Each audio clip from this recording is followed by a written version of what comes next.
Bismillahirrahmanirrahim. Assalamualaikum warahmatullahi wabarakatuh. Alhamdulillah kita ketemu lagi di channel motovlog kita.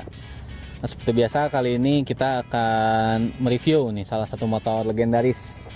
Jadi kalau di Indonesia itu ini bisa dibilang salah satu cikal bakalnya motor sport 4 tak 150 cc.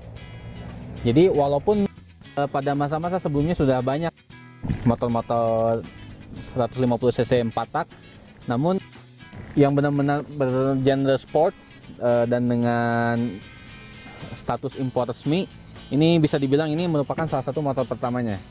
Jadi walaupun belum diproduksi di Indonesia, tapi motor CBR 150R generasi pertama di Indonesia ini merupakan salah satu pelopor kelas 150 cc 4 tak di Indonesia.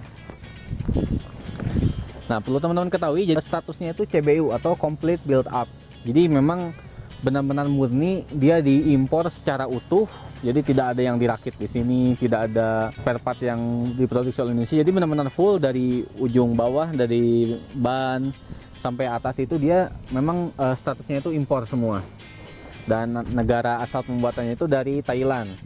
Jadi memang Thailand itu pada awal tahun 2000-an itu memang terkenal produksi motor-motornya. Seperti yang kita ketahui, banyak sekali motor-motor yang beredar di Indonesia yang statusnya build up. Biasanya itu kalau nggak berasal dari Thailand, ada juga sedikit yang dari Malaysia. Tapi nah, salah satunya ini bersamaan dengan salah satu motor legendaris juga, Satria FU build up, juga itu sama berasal dari Thailand. Nah, ini diimpor pertama kali di Indonesia itu pada tahun 2003. Jadi bila pada masa era sebelumnya itu motor-motor Indonesia di Indonesia itu didominasi oleh motor-motor kelas 2 tak 150 cc atau 125 cc atau 135, ada juga 120, pokoknya berbagai macam lah. Jadi untuk kelas motor sport atau kelas-kelas motor kencang itu biasanya didominasi oleh motor-motor 2 tak. Nah, ini merupakan salah satu 4 tak juga. Sementara kalau motor CBR ini dia dari tahun 2003 pertama kali diimpor, dia terus diimpor ke Indonesia dan pasarannya pun udah cukup digandrungi oleh masyarakat hingga tahun 2009-2010 sebelum akhirnya diganti oleh CBR 150 yang facelift yang tetap sama berstatus impor. Nah, jadi kalau misalkan CBR 150R generasi sekarang mulai dari tahun 2014 ke atas itu statusnya sudah SCD atau benar-benar dia dirakit dan diproduksi spare part dan on-the-nya itu di Indonesia. Nah, mungkin bagi teman-teman yang baru pertama kali melihat motor ini, karena memang sudah sangat jarang ya di Indonesia peredaran motor ini. Jadi motor ini memang sangat ikonik lah pada masa awal kelahirannya di Indonesia. Jadi dia itu motor sport, namun memang bodinya itu sangat-sangat ramping. Dikatakan bahwa model ramping ini dia mengadopsi dari balapan motor kelas 125 cc di Eropa sana pada era yang sama. Jadi memang pada era 125 cc di Eropa pada tahun 2090 sampai 2000 awal, mereka itu memiliki kelas 125 cc yang memang bodinya itu identik dengan bodi sangat tipis, bodi sport cakung disebutnya tuh, sangat tipis gitu seperti ini. Jadi kalau di Indonesia mungkin memang agak aneh. Nah, kita lanjut ke spesifikasi mesin. Nah, kalau di Eropa sana memang standar itu 125 cc. Nah, kalau di Indonesia bisa sampai 150 cc untuk kelas pemula. Nah, dia memang merupakan salah satu motor yang cukup berteknologi tinggi di zamannya. Jadi sudah menggunakan DOHC, double overhead camshaft, dan juga klepnya sudah ada 4 valve. Sistem pembakarannya dia masih menggunakan sistem karburator, jadi belum injeksi. Nah, jadi bisa karakternya masih seperti karakter motor-motor karburator lah. Untuk powernya sendiri dia ini cukup gede ya. Jadi memang sengaja dihadirkan motor-motor 150 cc pada 4 tak pada tahun 2000-an awal itu memang untuk bersanding, walaupun bukan menyaingi ya, untuk sekedar melengkapi pasar motor 2 tak pada saat itu. Jadi untuk kelas 150 cc dia sudah cukup besar, powernya itu kisaran 17,1 PS di 10.500 rpm dengan torsi 13,05 Nm, dia di 8.500 rpm. Jadi memang sudah cukup besar, walaupun kalau kita bandingkan dengan motor-motor zaman sekarang sudah yang injeksi itu masih tetap kalah, apalagi Suzuki GSR yang sudah mencapai 18,5 sampai 19 PS gitu. Tapi kalau kita bandingkan dengan CBR injeksi yang terbaru pun, ini masih tetap powernya itu bisa dibilang sama lah, atau bahkan kalau nggak salah lebih besar, karena CBR yang terbaru itu masih 16,7 atau 16,8 PS. Jadi walaupun ini teknologinya sudah terlampau hampir 20 tahun, tapi secara power dia nggak ketinggalan. Nah, kita lanjut ke fitur. Nah, ini yang paling eye catching nih. Jadi kalau motor-motor pada zaman dulu dia masih full analog. Jadi kalau kita sudah terbiasa melihat yang digital-digital zaman sekarang, nah ini masih benar-benar full analog. Dia mulai dari odometernya masih analog. Ini dari speedometer, tachometer atau RPM meternya juga masih full analog. Bensin juga masih analog. Ini indikator suhu. Jadi benar-benar sangat klasik lah. Dan bahkan tidak terlalu banyak panel, seperti hanya ada panel untuk indikator netral, lampu jauh, lampu dekat, dan juga lampu sen, lampu untuk belok. Sudah hanya itu aja, karena memang tidak terlalu banyak.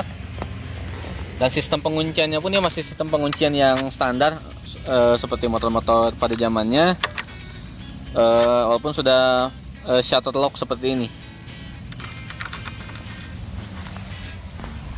Nah, kalau teman-teman lihat ini lampunya ini dia sangat ikonik ya.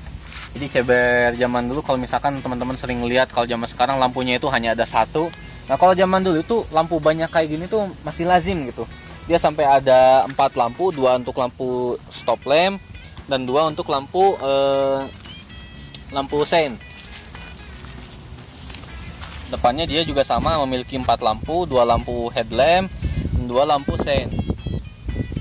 Jadi memang modelnya itu sangat ikonik sekali. Nah, untuk angka dan kaki-kaki sendiri, kalau depannya itu dia sudah masih pakai teleskopik, karena memang sudah standarnya zaman tahun 2000-an itu belum ada yang pakai upside down gitu, seperti zaman sekarang. Sangat jarang lah.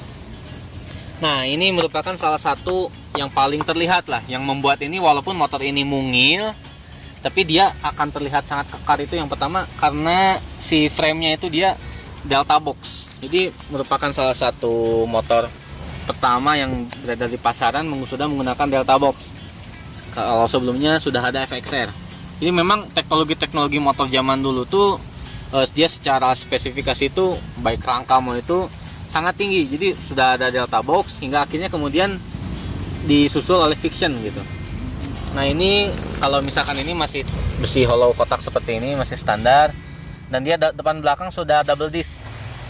Nah, yang terakhir mungkin ini yang paling menarik dari CBR. Jadi apa yang membedakan CBR dengan motor-motor sport 150cc atau 250cc keluaran motor yang lain? Kalau CBR dari Honda itu biasanya dia secara riding position itu jauh lebih nyaman.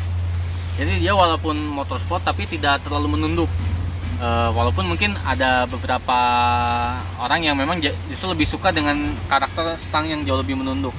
Tapi ini dia walaupun sudah menggunakan stang jepit tapi sangat tidak menunduk. Ini digunakan jauh pun masih tetap kerasanya nyaman gitu. Sementara posisi kaki juga tidak terlalu tinggi lah.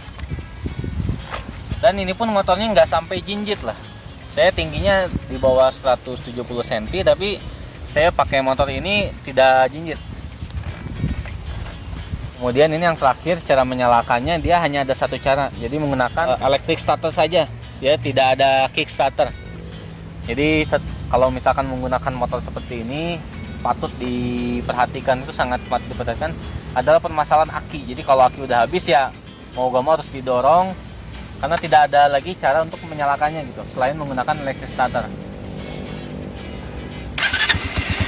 Alhamdulillah masih cukup mudah untuk menyalakan.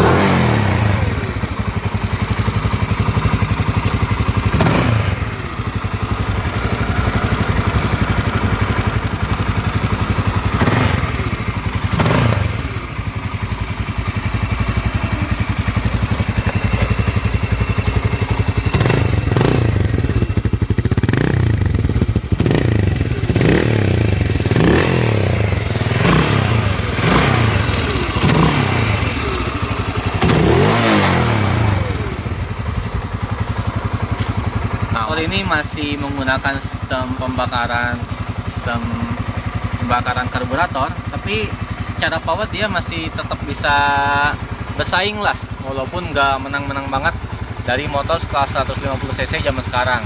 Ya perlu kita maklumi saja karena memang secara standar motor ini sudah berumur nyaris teknologinya ya sudah berumur nyaris hampir 20 tahun gitu.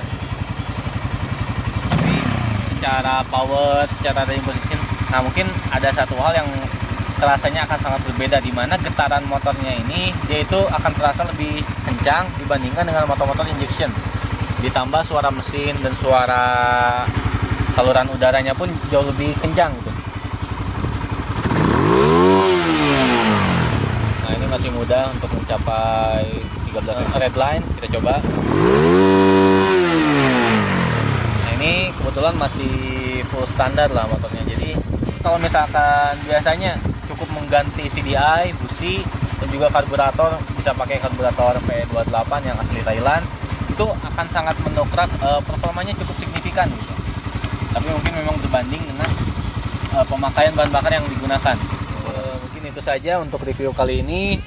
Tapi kita karena motor ini cukup motor unik lah, motor legenda, insya Allah akan kita ulik lebih dalam tentang bagaimana riding experience-nya, perawatannya, dan juga kalau misalkan punya motor seperti ini di zaman sekarang apakah masih relevan ataukah tidak, kita akan kaji lebih mendalam di video-video kita berikutnya. Mungkin itu saja untuk video kali ini, semoga bermanfaat. Jangan lupa like dan subscribe dan juga share ke teman-temannya. Dan kita ketemu lagi di video-video motovlog kita berikutnya. Wassalamualaikum warahmatullahi wabarakatuh.